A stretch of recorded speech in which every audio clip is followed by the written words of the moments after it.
Milton Friedman on Channel 13 is presenting a program on his view of capitalism. If I've seen it, will I comment on it?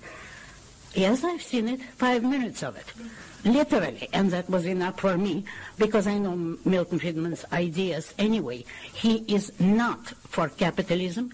He is a miserable eclectic. And do you know, incidentally, what he objects to objectivism? On what ground he does? He is an enemy of objectivism. We bring morality into economics. Economics should be amoral. Well, look, I don't always like what Channel 13 puts on, but they have much better things than that. The circus, for instance. Yes, your criticism of it and that of Milton Friedman are often combined in the public mind, but I think it's fair to say that you don't entirely agree with his analysis of... No, very far from it. You see, in one respect, Milton Friedman is still a Keynesian, not on monetary theory, but on methodology. Keynes, very much against his own intentions, decided for a victory of what's called macroeconomics. And it still dominates economic theory, and Milton Friedman is one of the apostles of macroeconomics, which has the effect that while we completely agree on general economic policy, we wholly disagree on monetary policy, because his theory is based on supposed regularities between statistical magnitudes. He is convinced, and he believes he has historically demonstrated, that there's a simple relationship between the total quantity of money and the price level. For one of my main difficulties is that nobody knows what the total quantity of money is. Money has so many different meanings. I have long been aware of this untrue. In fact, it's now 50 years that I once said in effect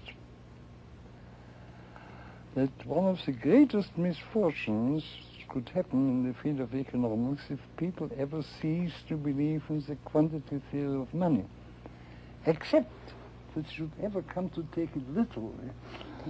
In fact, you're really arguing that monetarism is an example of the more general error of thinking that you can know too much, you can know all of the facts of some economic problem.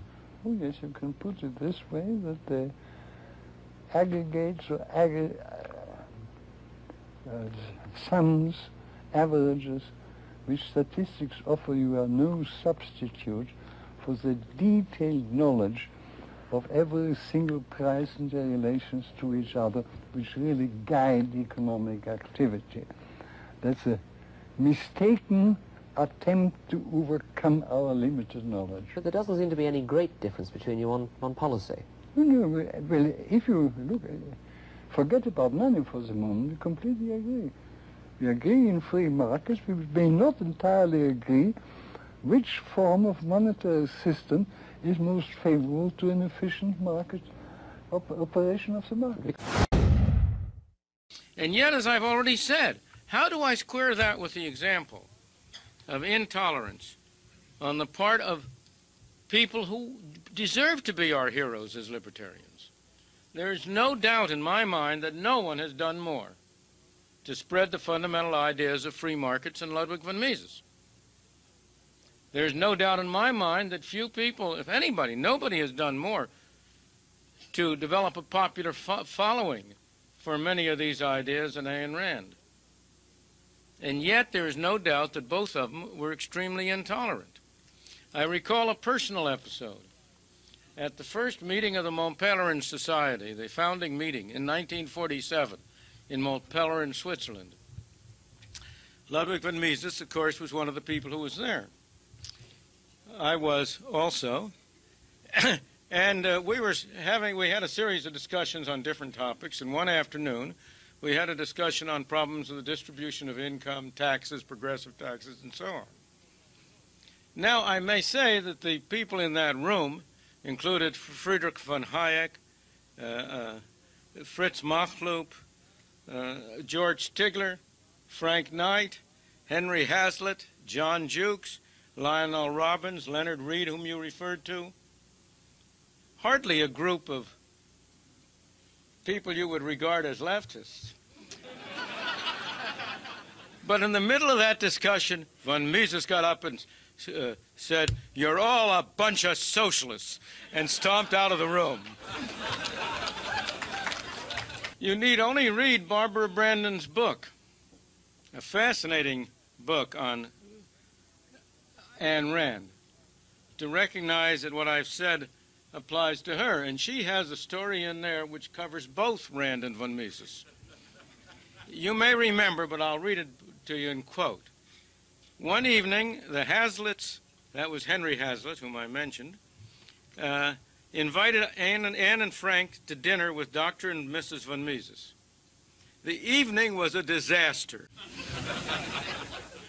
It was the first time Anne had discussed moral philosophy in depth with either of the two men.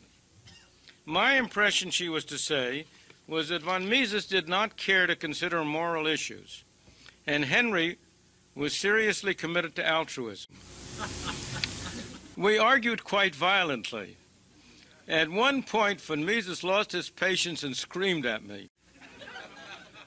We did not part enemies, except for von Mises at the moment. About a year later, he and I met at a conservative dinner, and his wife made peace between us. And yet, as I've already said, how do I square that with the example of intolerance on the part of people who deserve to be our heroes? There's no doubt in my mind that no one has done that to spread the fundamental ideas of